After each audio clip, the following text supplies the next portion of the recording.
This is something that you would use. High voltage, right? Yes, 250 volts or less. All right, this is a 60 amp fuse. You have a 120 volt plug. You have a 240 volt plug. That's the difference between the two. Right there, you have those that go sideways, you have these that go straight up and down. The 120 volts is for all your regular household electricity. Your 240 is for your stove. With those Not your don't, stove's 30 amps. But your air conditioners. those don't trip, they burn out, right? Yes, they burn out. That's the bad thing about having fuses. I Like that's a know, I 15 know. amp fuse. That's You have a 15 amp breaker here. This 15 amp breaker you can reset when it shorts out. Now that's a single pole 15 amp breaker. This is a double. This is for 240. That's for 120. 120. And we went over that in the panel. I showed you how to get the amperage drawers and stuff like that. Now this I just put in. It's a little dark because of there was a bad glare, but this actually shows you what the interior of the wall looks like. Now you want to make sure that when you run, if you're in a new house and you're running Romex cable, not BX, you're running Romex, you want to make, because Romex could be, a screw can go through it. You want to make sure that when you put the wire on the studs, you put it in the middle of the stud or more towards the back. You don't put the wire towards the front because your drywall screws are 1 5/8 inches. And when they go in, you don't want to be able to hit the screw. You don't want to be able to hit your wire because you do all that work and then you put your drywall in and you're going to short it out. Okay? So you want to make sure that you set your wire back. You don't want it to be in front. You want it to be towards the middle, towards the back of the actual, on the stud itself. You also have kick plates. All right, these are metal kick plates.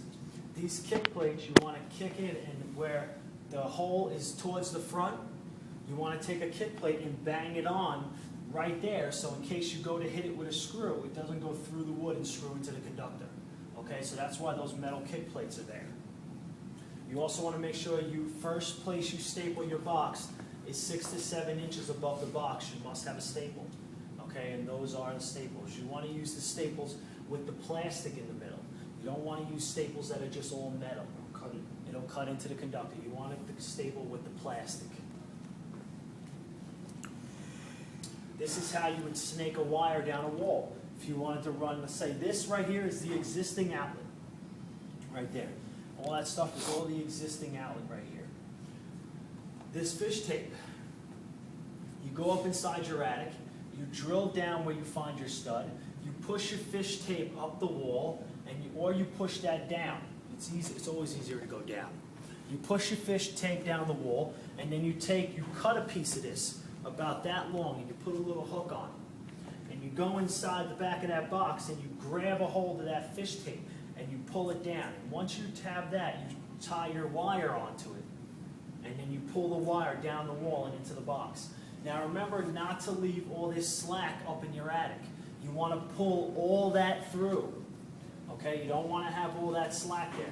And then when you're done, you make it nice and neat, and you always square off everything you do. You always square it off. You don't go from here and run it directly over to this point. You want to make sure that you square it off, because that's what looks professional. When you drill your holes, you drill them in a row. You don't go like this. Okay? Because if you start drilling on odd end, if you start drilling like, spaced out, when you go to pull the cable, you're not going to be able to pull it through. You're going to be working against yourself.